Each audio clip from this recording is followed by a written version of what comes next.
Erogenous zone of the male body. Penis. Penile stimulation significantly contribute to sexual satisfaction. Circumcision doesn't appear to decrease sensation or sexual satisfaction. So ano nga ba ang circumcision? Ang circumcision or sa Tagalog ay pagpapatuli, nag-start noong 230 BC. Sa ibang culture like Philippines, ang mga lalaki ay dapat na magpatuli para maging tunaw daw na lalaki.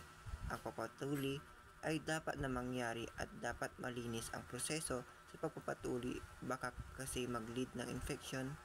Meron din tayong advantages para hindi magkaroon ng infection. Kung maaari ay dapat tuli ang mga lalaki para makaiwas ang mga babae na magkaroon ng sakit na human papillomavirus or HPV. Ang sakit ay common na sakit na pwedeng maging cancer. Next is mouth and lips. Highly sensitive, so napaka-sensitive niyan. Male lips respond to light touch, temperature, or pressure.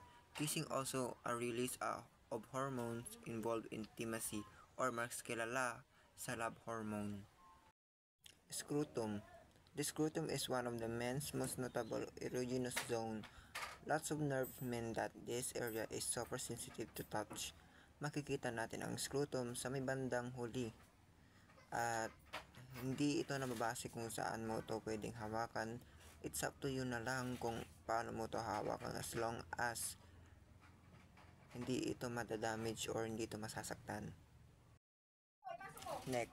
The neck has great sensitivity to vibration, making it a prime spot for light erotic touch. Sa paghawak pa lang ng leeg ay hindi ibig sabihin na maakit mo agad ang partner mo. Nipples. While male nipples don't appear to serve any real purpose, that doesn't mean that they are totally useless.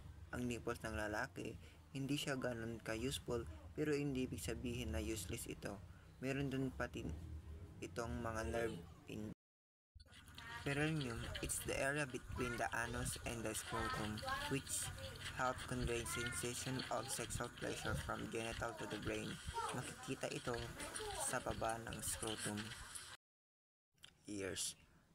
Highly sensitive to touch because a high of number of sensory receptor of the skin, mapalalaki or babae, ginagawa ito.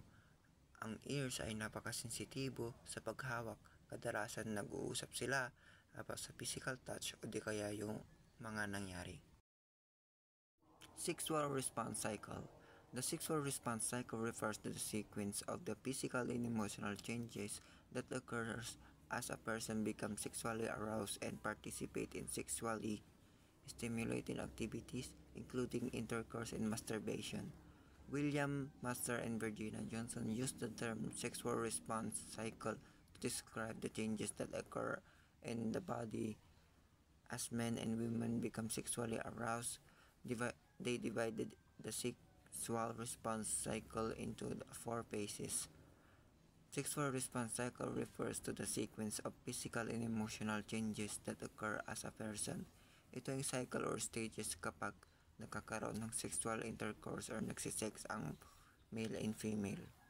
Dito si William Master and Virginia Johnson, nagbabayad sila para ma-observe kung ano-ano ang mga magaganap sa mga phases. Pero nag-decide na lang sila na silang dalawa na lang ang gumawa nito at sa kabutiang palad sila ay nagkatuluyan at meron na silang mga anak. Ano ang meron sa phase 1 o di kaya mas kilala bilang excitement phase? Beginning of sexual arousal can last from 1 minute to several hours. Maaari daw itong magtagal ng minutes or hours. Pulse rate increases, blood pressure rises, breathing quickens, and the skin show a rushy flush particularly on the chest and breast area during this phase. Nag-i-increase at tumataas ang blood pressure, tumataas ang pressure, lahat tumataas. The nipples harden and erect in both men and women. Tumitigas ang nipple ng both men and women. In men, the penis become erect, the skin of scrotum thickens, he begins scratching lubricating liquids, and the testes increase in size. tumitigas at lumalaki ang size ng ari ng lalaki.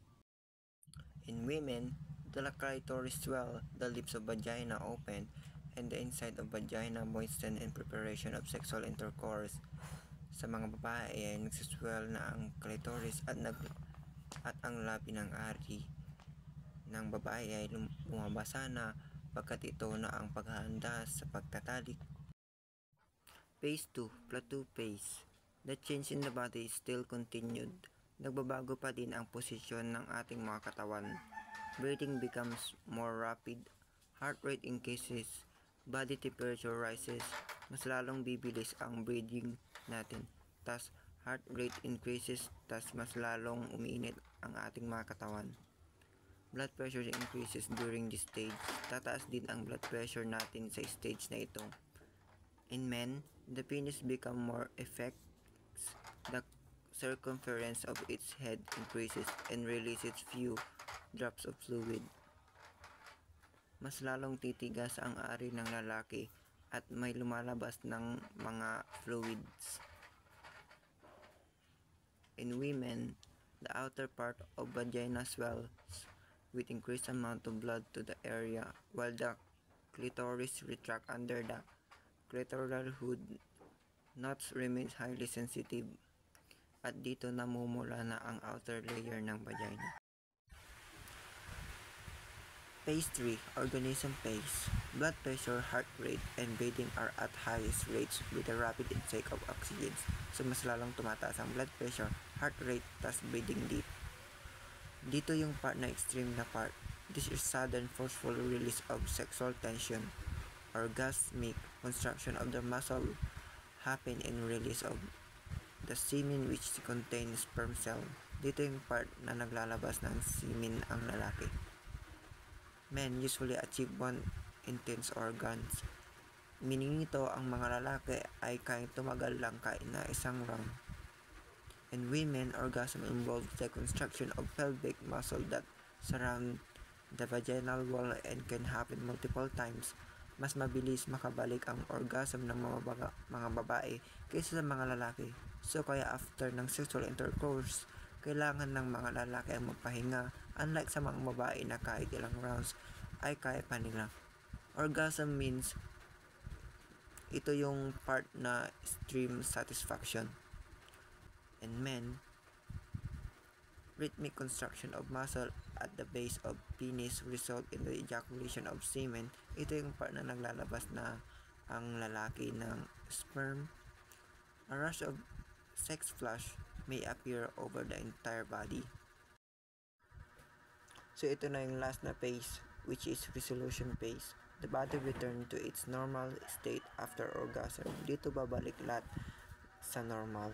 In men, erection is lost, the testes decrease in size, and the skin of scrotum thins again.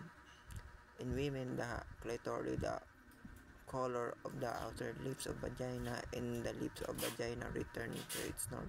So babalik daw sa normal din, pati din sa mga babae. Some women are capable of rapid return to the orgasm phase with the further sexual stimulation and may experience multiple orgasm. Gaya nga ng sabi ko, kaya pa ng babae ng ilang round. Men typically need recovery time after orgasm, called refraction period, during which they cannot reach orgasm again.